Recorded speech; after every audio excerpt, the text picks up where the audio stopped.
The purpose of this video essay is to address the research question, what does the reception of Rocky Road to Dublin reveal about Ireland's socio-political landscape? Rocky Road to Dublin was a documentary film created and narrated by emigrant journalist Peter Lennon, who, upon his return to Ireland, was faced with the reality of a self-suppressed nation. The documentary was Lennon's attempt to reconstruct with the camera the plight of an island community which survived more than 700 years of English occupation and then nearly sank under the weight of its own heroes. Lennon employed acclaimed French cinematographer Raoul Coutard to capture his frustrations with the Irish nation through a documentation of Irish society filmed over 16 days in the nation's capital. The documentary was intensely unique, both aesthetically and in its critical outlook of Ireland, and is known today as a landmark production in Ireland's cinema history, and argued to be Ireland's most important film. However, upon its release in 1967, the film was subject to a controversial reception, which saw it withheld from much of the population until 2004. This video essay aims to understand what the reception of Rocky Road to Dublin reveals about Ireland's socio-political landscape, from the film's initial release until the re-release nearly 40 years later.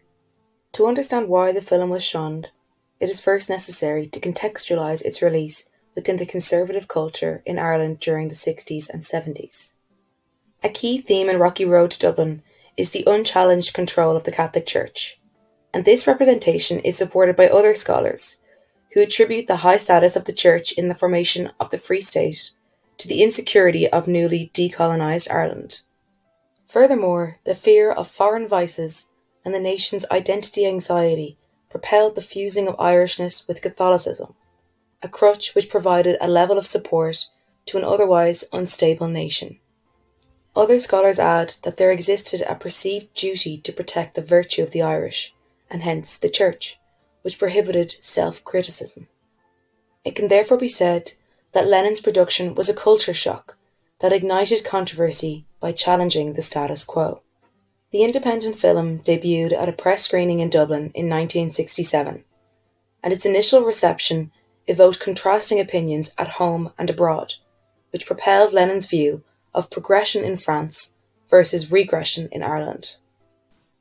The documentary was selected to be screened at the prestigious Cannes Film Festival, and soon gathered a following amongst the French left, quickly garnering recognition throughout the entirety of Ireland's agitated neighbour. The civil unrest in France gave rise to Rocky Road's popularity amongst strikers, demonstrators, and students, who resonated with the film's anti-establishment tones. A New York Times journalist found the point of similarity in that both Ireland and France suffered revolutions that failed. However, the reaction at home was far less sympathetic. Word spread quickly through the Irish media of the production's perceived treasonous nature. On The Late Late Show, Lennon was accused of having funded the film with communist money.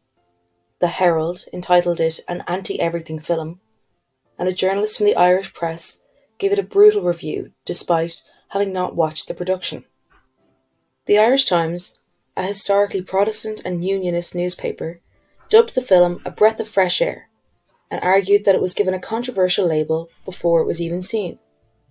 These media examples illustrate the influence of religious and national identity in how this film was perceived, with criticisms fueled by the clergy and its followers, and appraisal awarded by onlookers outside the Catholic Irish sphere.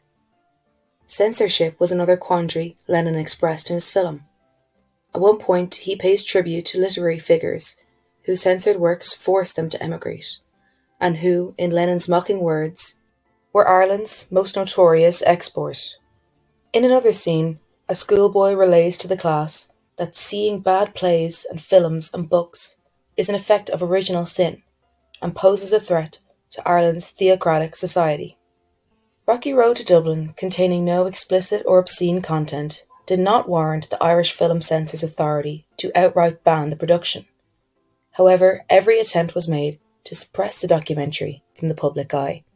After being rejected from the Cork Film Festival the year of its release, the documentary was granted entry the following year in response to its success at Cannes. Yet, the festival attempted to subvert its potential to gain popularity by gifting film critics a complimentary lunch in a town 70 kilometres away from the documentary's screening timeslot. Succumbing to social pressure of adhering to Catholic values, RTE refused to screen it, and cinemas followed suit, refraining from endorsing the controversial film. Hence, it can be said that the suppression of Lennon's production supported his claims of cultural suppression argued in the film. In the decades that followed, Ireland's socio-political landscape gradually began to shift, and this was reflected in the indigenous film industry.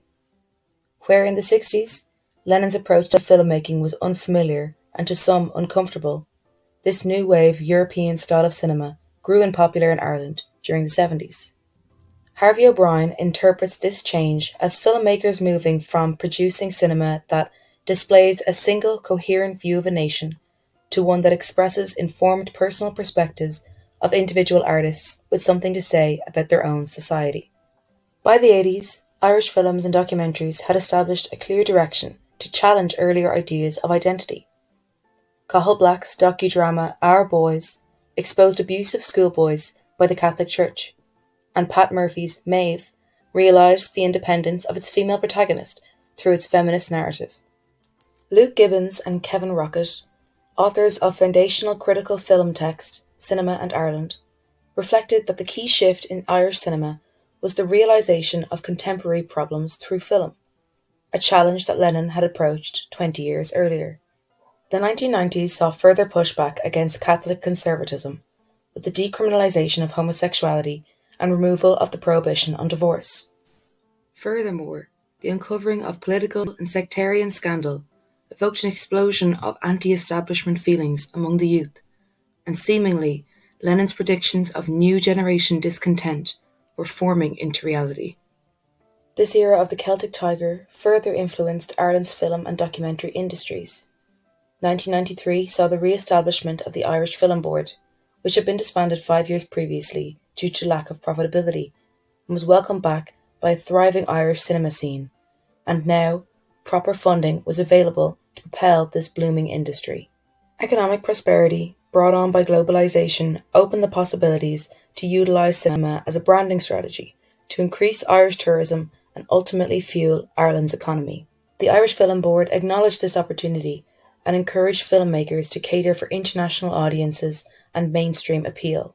Furthermore, the boom evoked a feeling of confidence in Ireland, and this could be seen to incite a detachment from traditional values in favour of a more open and outward-looking nation. In 2004, more than 3 decades after its initial release, Rocky Road to Dublin was restored by the Irish Film Board and made available for national and international distribution. The status of Ireland had changed considerably during its hiatus, from a deeply religion-oriented nation that lacked the ability to self-criticise, to a country that accepted and welcomed the liberalisation of both its society and its film industry. Although this re-release symbolised social development in Ireland, the reception of the film throughout the 20th century and early 21st century offers us an observation of Ireland's relationship with the Church and its battle with its own identity. This study reveals that Lennon's claims of Ireland sinking under the weight of its own heroes came to fruition in its idolisation of the Irish clergy to the point of cultural suppression. In Lennon's words, the film's reception was an interesting insight into what happens to a country where the establishment is too powerful and too suffocating. It can therefore be stated that Rocky Road to Dublin's reception bolstered Lennon's arguments put forward in the film, and that his predictions of a discontented younger generation challenging the establishment can be attributed to the contemporary independent and critical film industry that exists in Ireland today. The film is both historically relevant and still current to this day, as it continues to hold a mirror up to Irish society and probe us to ask ourselves, what do you do with your revolution once you've got it?